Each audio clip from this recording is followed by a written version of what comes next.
Senhor presidente, senhores deputados, hoje eu trato de dois assuntos aqui muito importantes.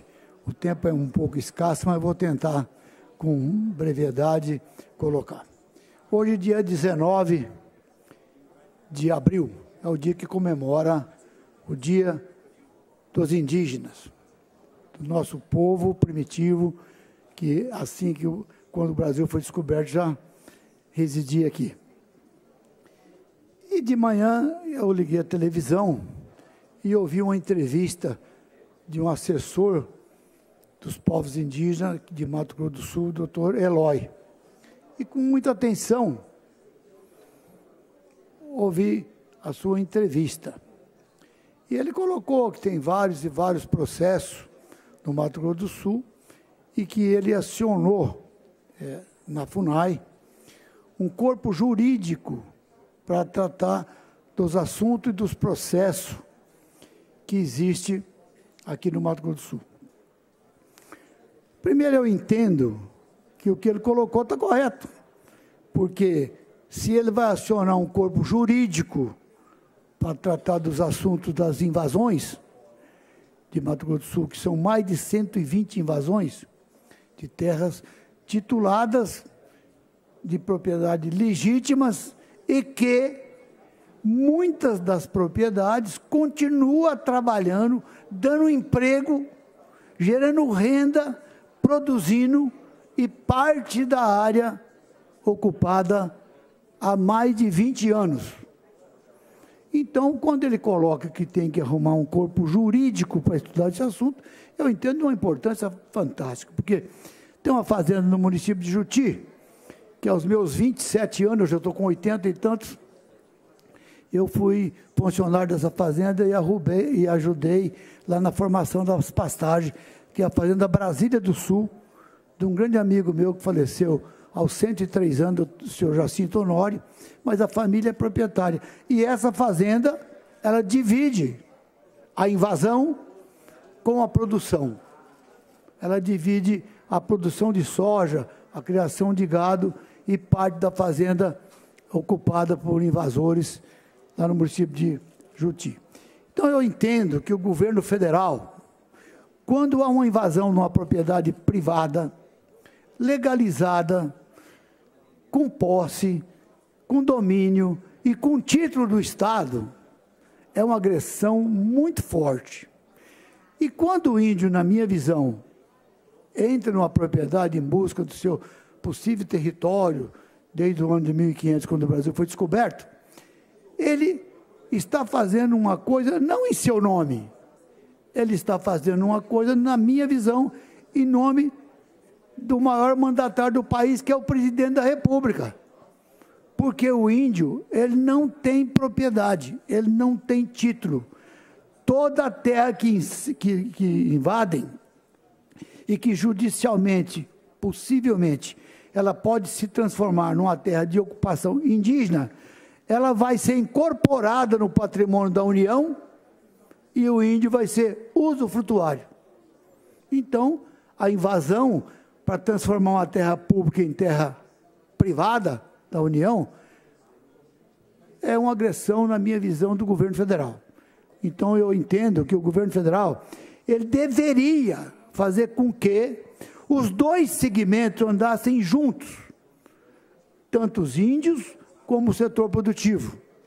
Então, não poderia, na minha visão, deixar estender 20 anos de luta jurídica sem uma interferência efetiva do governo federal.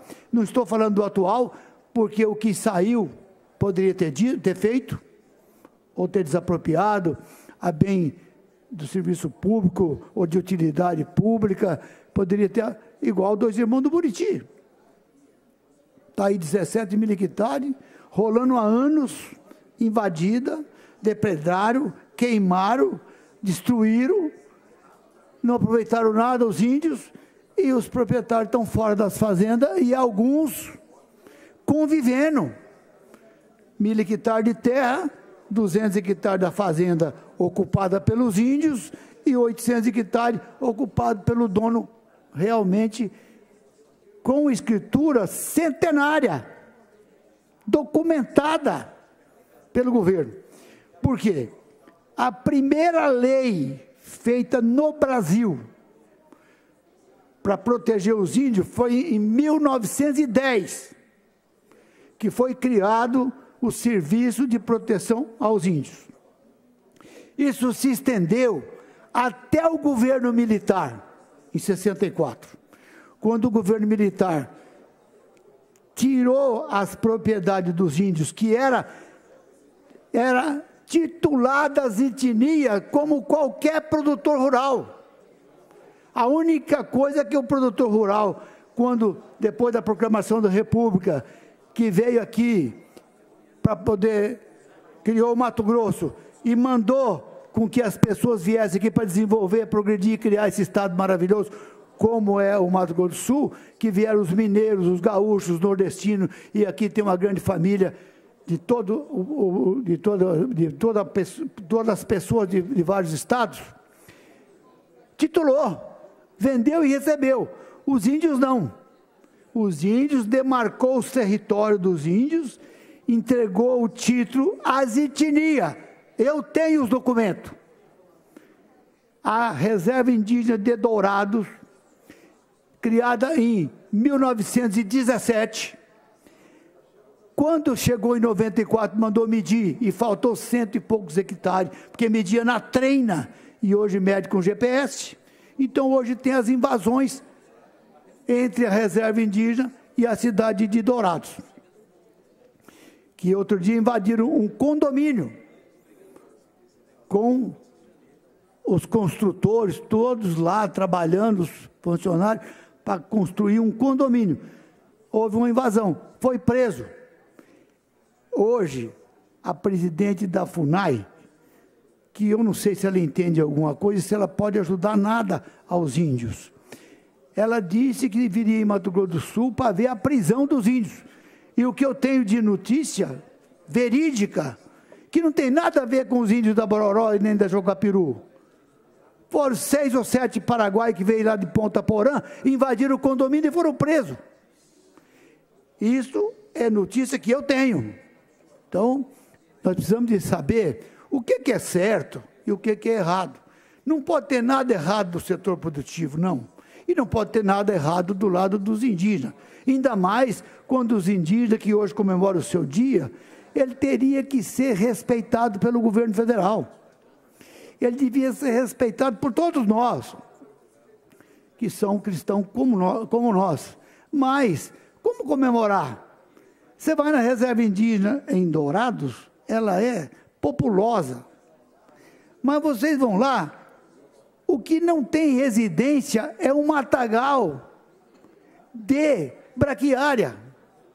Porque o Ministério Público proibiu os índios de fazer parceria com o branco que ocupava a terra e plantava lavoura e ajudava os índios. Não pode mais. Os cadioés arrendavam as terras deles, viviam bem, porque arrendava para os produtores rurais, colocava gado, contratava os cadioés para ser seus administradores e cuidava do gado e pagava para os cadioés. O arrendamento não pode. Então agora os cadioés dependem do governo federal. Agora eu pergunto, qualquer um de nós podemos ir nas reservas indígenas do Mato Grosso do Sul, que hoje, depois que pegaram os títulos de propriedade das etnias e incorporaram em 64 do governo militar no patrimônio da União, vai lá no cartório de Dourados, no primeiro ofício. Até hoje, a reserva indígena Jocapiru e Bororó não está no nome da União. Vai lá no cartório do primeiro ofício e pega a certidão. Está no nome lá, Reserva Indígena Horta Barbosa. Nem no nome da União a terra está. E onde tem praticamente uma cidade. A Jaguapiru e o Bororó hoje não é mais uma reserva indígena na minha visão.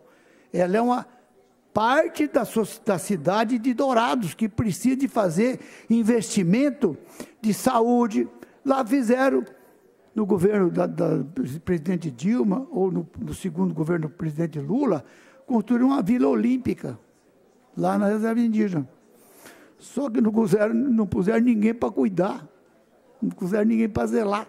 Vão lá, vai lá, ver o que fizeram com o dinheiro público. Está lá. Não é eu que estou falando. Vocês podem ir lá ver com seus próprios olhos. Tudo depedrado, tudo quebrado. Uma coisa linda que fizeram, quadra de esporte, nada de esporte, banheiro, tudo. Vai lá ver. Não tem quem cuida, não tem quem zela, não tem quem instrui, não tem quem orienta, não tem. Porque você não pode pegar o índio selvícola, que mora na selva, e comparar com o índio aculturado. E hoje o senhor Eloy disse o seguinte, que os índios desaldeados que moram na cidade têm que conversar com os prefeitos na possibilidade de uma parceria para fazer um loteamento urbano. Agora, no produtor rural que é dono, não pode invadir. Na cidade não pode invadir. Na cidade tem que conversar com o prefeito, fazer um programa, criar um loteamento, dividir, construir casa em parceria, governo federal, governo estadual e governo municipal. Lá na cidade não pode invadir. A propriedade urbana pode, que tem 123 propriedades no estado de Mato Grosso do Sul invadidas. E para concluir, senhor presidente, eu quero aqui dizer que, pelo meu período de vida, que sempre trabalhei no setor produtivo, desde criança, e criei minha família no setor produtivo, meus netos, apesar de ter engenheiro, ter médico, ter agrônomo, advogado, mas todos trabalham na lavoura. Então, eu quero dizer que esse setor da produção, do agronegócio, que sustenta a vida, porque quem alimenta a vida é a comida. E tudo que você tem dentro da sua casa, essa madeira aqui, de onde veio? Veio do setor produtivo. Isso aí veio do algodão, a roupa que nós usamos, o leite que bebemos, o suco que tomamos, o arroz que comemos, o feijão que comemos, a carne que comemos, vem de onde? Vem de quem trabalha e produz. E além de trabalhar e produzir, gera a maior quantidade de emprego agregado do mundo. Porque não é a soja colhida no campo que gera emprego. Lá gera emprego para plantar, gera emprego para colher, mas gera emprego para quem faz a máquina que plantou, a semeadeira, faz emprego para quem fez a colhedeira na cidade, faz emprego porque dá 78 produtos da soja, onde engorda o porco, engorda o frango, engorda o boi. Então eu fico com tristeza, porque quando você faz uma previsão, já é motivo de você responder pela Constituição por um crime.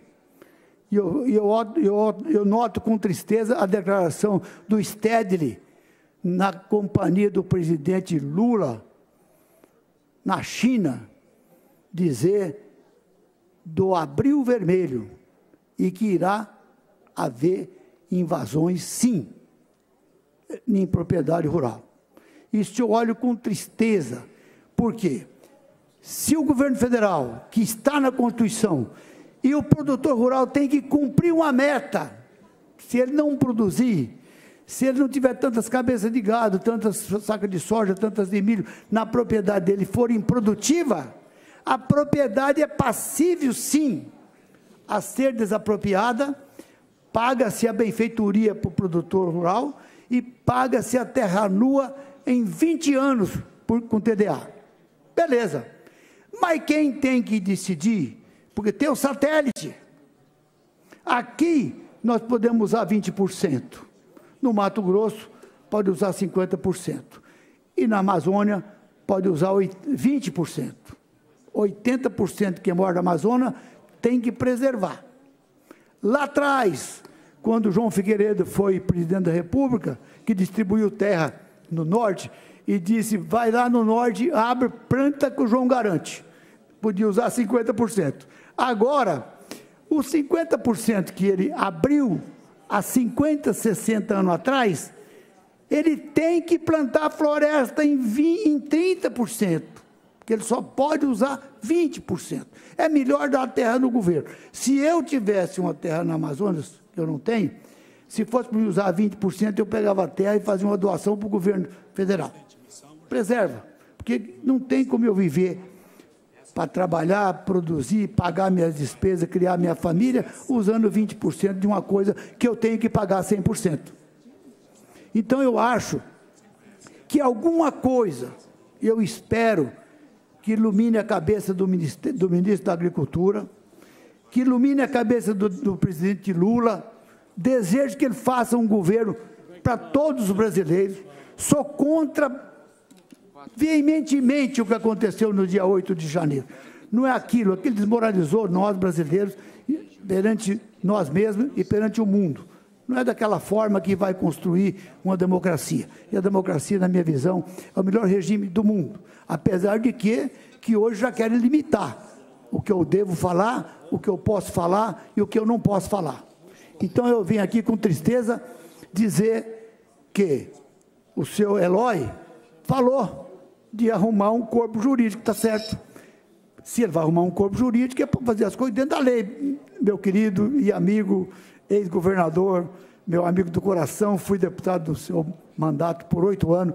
Vossa Excelência sabe a minha conduta como deputado do seu governo, como produtor rural, avalizei, ajudei e defendi o melhor projeto que existe hoje, que é o Fundersul, apesar do setor produtivo querer minha forca, não tem importância, porque hoje, sem o Fundersul, não existe como fazer asfalto numa cidade, porque o Fundersul, como a pessoa que mora na cidade, gasta combustível, e a maior contribuição do Fundersul é o combustível, o álcool, a gasolina e o diesel. Então, mais do que justo atender a cidade para tampar os buracos, para evitar a morte, evitar desgaste e destruição. Então, Vossa Excelência, deputado Zeca, sabe de que tudo dentro da lei é correto, tudo fora da lei não é correto. Muito obrigado, senhor presidente.